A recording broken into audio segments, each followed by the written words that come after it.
never can let a good moment with Claudia rest for too long before we get an interruption from one of the men that she is forced to be in contact with in this show, and that would be Armand's turn this time. So Armand finds her and is basically taking her. It's just like, why are you not at the theater right now? Like, what's going on? And she's just telling them, I'm just again reiterating how disgruntled she is with the whole baby Lulu shtick, and she just doesn't want to do it. And she's just like, this is just a lot. I don't want to do it. And, you can't even tell me, oh, I should just make friends with the Coven because they've all gone inward. And that's why you run to Louis. And that at this point, then Armand chokes her out on the wall. And now this will be the third time that Claudia has been choked out. Again, by all three of these men, by Lestat, by Louis, and by Armand. So that tells me, throw them all in the deep fryer. But that eventually leads Armand to be like, basically suck it up. And he says, most in my position would treat you no better than you treated your maker. Most in my position would treat you no better than you treated your maker. Signaling to Claudia, Armand knows. He knows everything. And there is this look of horror and anger on her face because, number one, Armand is literally threatening her and being like, I know your secret. And now that, if calling back to the conversation that Santiago had with Claudia earlier in the episode, to be like, hey, be wary of Armand in this way. Like, if you were going to bend the rules a little bit, just make sure he doesn't know, because the kindness that he's extending to Louise is probably not going to extend to you. She's got that running through her mind because now he knows, and he is a stickler for the rules. And so clearly it's not the best thing in the world if he knows that she killed a vampire, because then that puts her in a really difficult situation. And part two of that is Louis told their secret. They had it locked down. They spent a whole episode working through their cover, and she was even vulnerable and went to a really deep, dark place for the goodness of keeping this cover, for the purpose of them keeping themselves safe. And Louis messed that up. And so she's furious. She's terrified and she's furious because this puts them in a really difficult situation. And she knows too, I think a third thing is that she knows that she is not protected at all. If something happens, Louise is going to find a way to get out of it, and she knows that she will not. Because that kindness does not extend to her. It extends to Louis. There are moments when she feels left out, left behind, all those things. And we get into it with the next scene where she talks to Louis and confronts him about it. Like, she's got no cover, especially in this situation.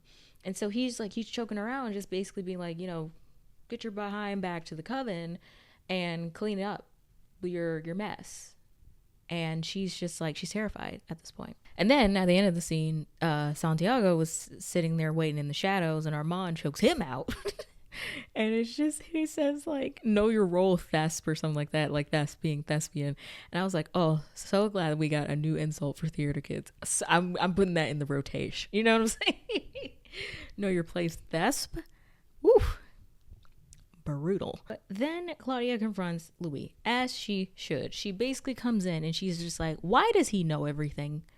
Why does he know the story? Why does he know that we killed Lestat? And Louis is going to do some, he knew before we even said anything, before we even opened our mouths. He read our thoughts. And she's like, but you filled in the pieces of the puzzle for him. You painted the picture.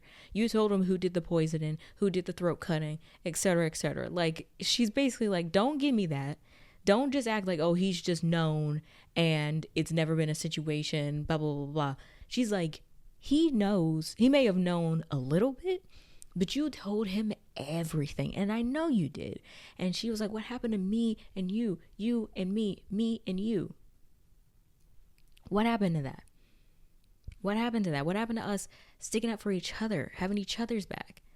Like, all of a sudden, you've now run off and fallen in love. And she's like, oh, I forgot. Love makes you stupid and it makes you blind. And it makes you do these things that puts us, mainly me, in harm's way. Why do you keep doing that? And so eventually she tells him, because Louise just like, basically trying to soothe her and calm her down and be like, him knowing our secret, Armand knowing our secret is not that big of a deal. He's going to keep our secret. Like, we're going to be fine and everything. And Claudia's like, yeah, he'll keep our secret, but he just threatened me with it. Like, he's not just keeping it and it's chill. Like, he threatened to expose me and in turn get me killed with it. And the first thing Louise says to her is, that doesn't sound like him. Are you kidding me? You're joking. You're joking. You're joking, Louis de Pontelat deadweight. You're joking. You're joking. That doesn't sound like him. That's the first thing out of your mouth? That's the Claudia's just like, picked another one over me, which was a line that was in the trailer. And there's really no ifs, ands, or buts about it. I know y'all gonna find every if, and but about it in the comments, but there is no contesting that this is the scenario that keeps on happening. It's cyclical. I was talking to one of my mutuals about the show, and I was basically saying that all of these relationships are being written in Claudia's blood. Like, all of these things aren't just happening divorced of Claudia and she's fine. All of these things that are happening within these relationships, be it with Lestat and Louis or Louis and Armand, Claudia is the collateral damage of these dynamics, of these relationships. Like, it's not happening outside of her. She is a key factor in it, but at the same time not really being considered. And it becomes troublesome. And so then, Louis, she's just like, you and him and you and him, picked another one over me, and she storms out. And then Louis follows up behind her. It's just like, you picked the Coven over me, which I was like, that is a weak ass argument if I've ever heard one. She picked the Coven over you because you started making Google eyes at the owner. Like, mind you, you told her about Armand and the Théâtre des Vampires. Like, you were making Google eyes at Armand before Claudia even knew anything about this Coven. And then she was like, well, you're going to go off and do that, so I guess I'll, come and do this and find community here. And so now you want to be like, oh, you abandoned me for the Coven. Whoa. Untrue. And he's just like, you got to sit in your choice, sister. And I was like, that word, that sister is really something here. And then it literally, like, through this whole interaction, it cuts to Dreamstat, who's been there. The beginning of the scene before Claudia comes in and confronts Louis burning up his pictures with his mind. And, the stat is just like, oh, like, you don't be so hard on yourself. I did this for 2 years. Like, I pretended to be an actor for 2 years, all these things, et cetera, et cetera, et cetera. Like, it's okay, pretty much. Like, he was like, what is vampire life if not a bunch of poor decisions stacked against better ones? And then when Claudia comes in, that's when Dreamstat says, speaking of poor decisions. And again, this is not Lestat divorced of Louis saying this. This means that is an extension of Louis' thoughts, that Claudia was a poor decision. And he's just manifesting it through Lestat saying it, because he doesn't, I don't think, maybe has the courage to say that. And so when Claudia storms out, then Dreamstat says, the wilderness that is our daughter. And I thought that was a really interesting dichotomy of, one cut, you have Louis being like, that's your choice, sister. And then the next being Dreamstat, which is basically an extension of Louis again, being like, the wilderness that is our daughter. And it got me thinking that, whether he, intends for it to be this way or not, Louis refers to Claudia as his sister when he doesn't want to assume responsibility for her. And he refers to her as his daughter when he wants to assume control over her in some way. And there is this thing that happens with him and Claudia where he kind of like, oscillates between these different identity roles in her life. Like when she's going against him, that's when it's, her, like, that's when they're brothers and sisters, and so he doesn't have to assume responsibility for her in that way. And I feel like that brother sister dynamic, you see it explicitly with the beginning scene where Claudia's kind of looking to Louis to help her out when Armand is reprimanding her. And he eventually does, like, when they go to the art museum, he's just like, I don't like how you're treating Claudia and everything like that. But it's a bit feckless in the grand scheme of things. He just kind of is just like, I don't like that you're doing that. And Armand's like, well, I have to do that. And then it gets dropped from there. It doesn't really go much further than that. And I thought that choice of words was very intentional. Louis has words for his relation to Claudia when it suits him. And I remember, if I'm not mistaken, there was an interview that Delaney Hales did when talking about her relationship with Louis and how, he has this real kind of, he feels like he has a bit of like ownership over her in a way. And how that kind of creates a bit of friction in their dynamic, because he wants to have ownership over her in like a paternal way, but then when it comes to assuming paternal responsibility and maybe standing up for her in a meaningful way, and to keeping her best interests at heart, all of those things, like, he doesn't really keep that same energy all the time. And so it creates a bit of an interesting twist of fate with them two. So that scene ends there. So then we get to the penultimate scene of the episode, where Santiago and the Coven are now doing recon on Louis and Claudia, and Santiago's broken into their apartment, and because he now knows that Claudia basically is keeping record of the things she's going through, in addition to her innermost thoughts and things like that, assumingly a place where she will be the most honest, he like, via her journals, he goes in and it basically steals her journal. And one of the journals that he finds is the journal that she used to keep, if you remember from season 1, where she would write down her victim's last words in blood. And in that journal, she also has the last words of Lestat de Leoncourt, basically being like, she killed him. Like, this is her victim's book. Like, she has all of her victims' last words written in their blood and with their names. It basically corroborates her in this crime. And so Santiago takes that journal with him, and then they go back to the Coven, assumingly, with this new evidence to build against Louis. It may have just started as them trying to get rid of Louis, but now Claudia's in this too. So both of them, pretty much. But happening outside of that is Louis goes on a walk with Dreamstat. He's just like, oh, shall we go for a hunt? And they're walking in the park, and Louis is like, what would you like? Like, what should we hunt for? And they have this little dynamic. And then at a certain point, they get to a bench, and it's crazy at this point. But Dreamstat basically gets old Yellered.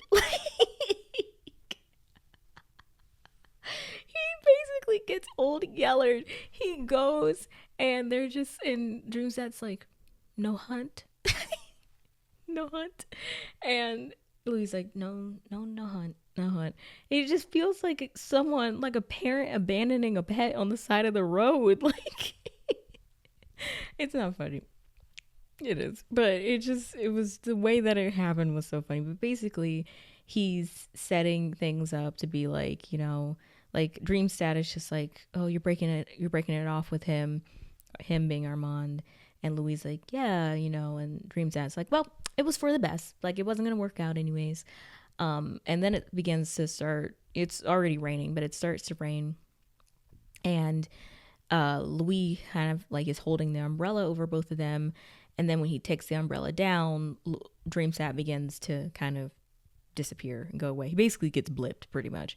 And this very much so symbolizes, I think, Louis is finally ready to let go of Lestat, but letting go of Lestat is never really letting go of Lestat.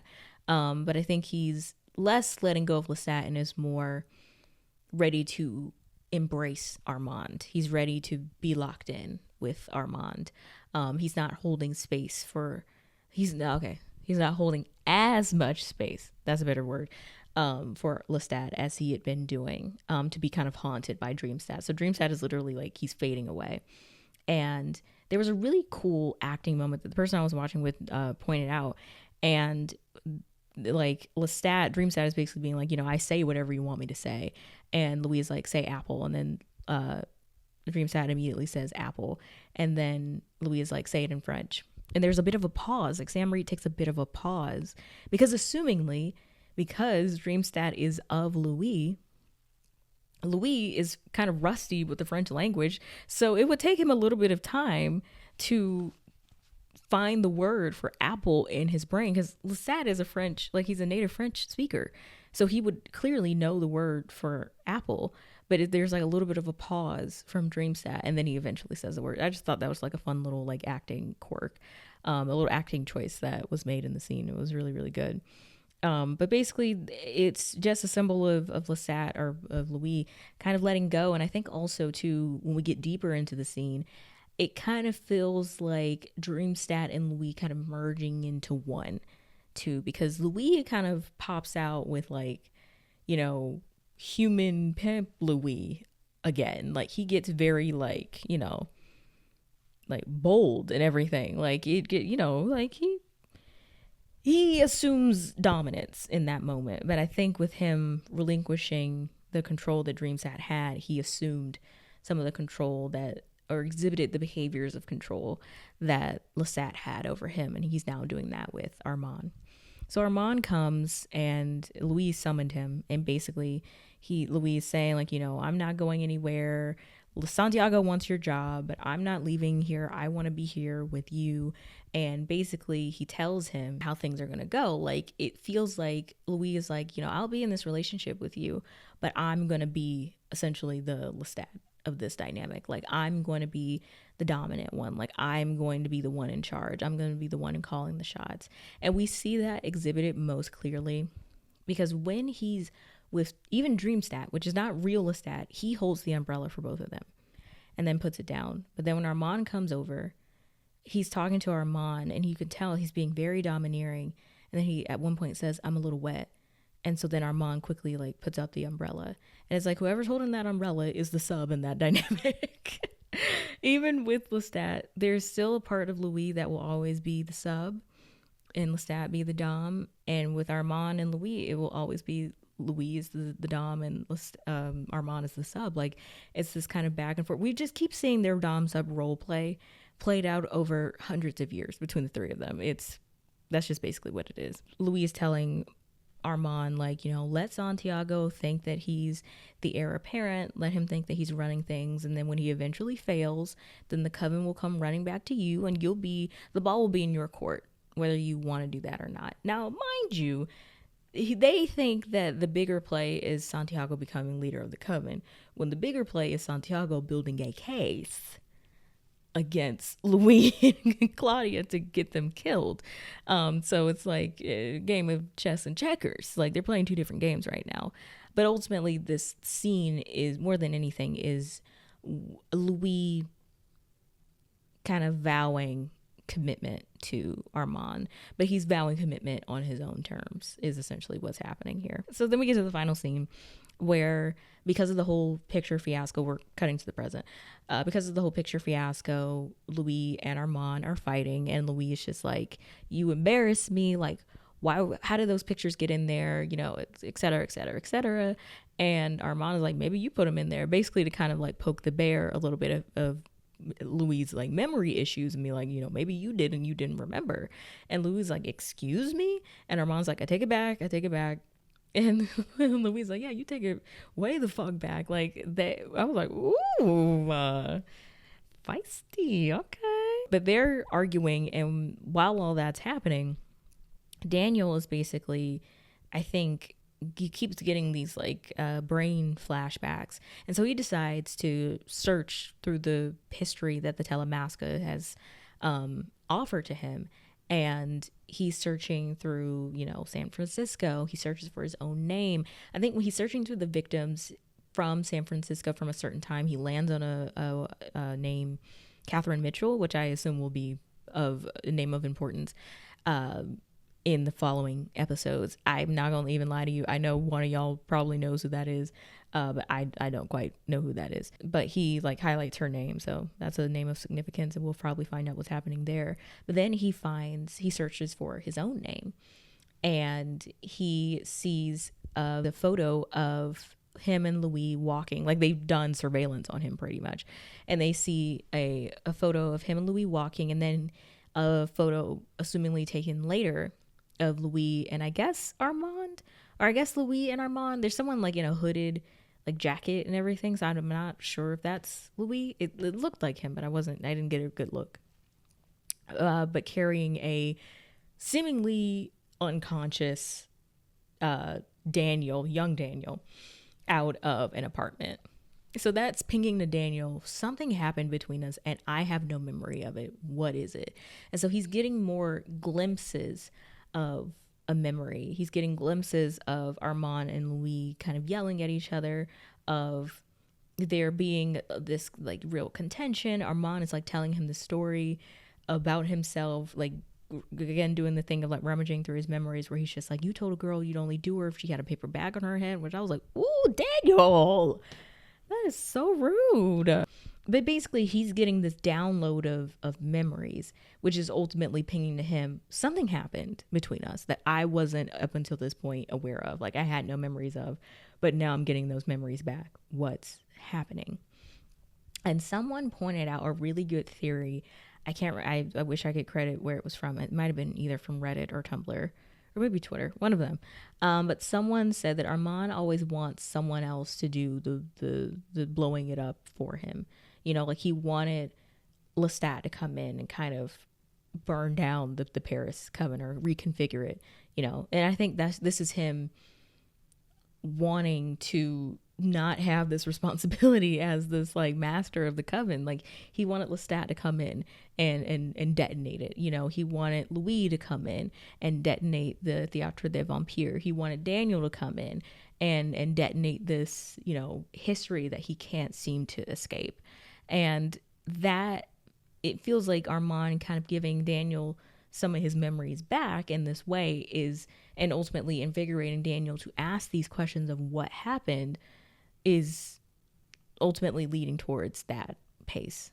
But then the episode ends, and we get in the next dawn that we're essentially, I think, going to be spending all of episode 5 in San Francisco in the 70s. As you could tell from this episode, I'm like I said, I'm back in. You know, like, I enjoyed this episode quite a bit. I thought that the lore that we got was a lot better delivered in this episode. It didn't feel like the pacing was going at breakneck speed like it did last week. And ultimately, I think there was a moment for everyone, literally everyone, in this episode, where you get this really good propulsion of their story and their character.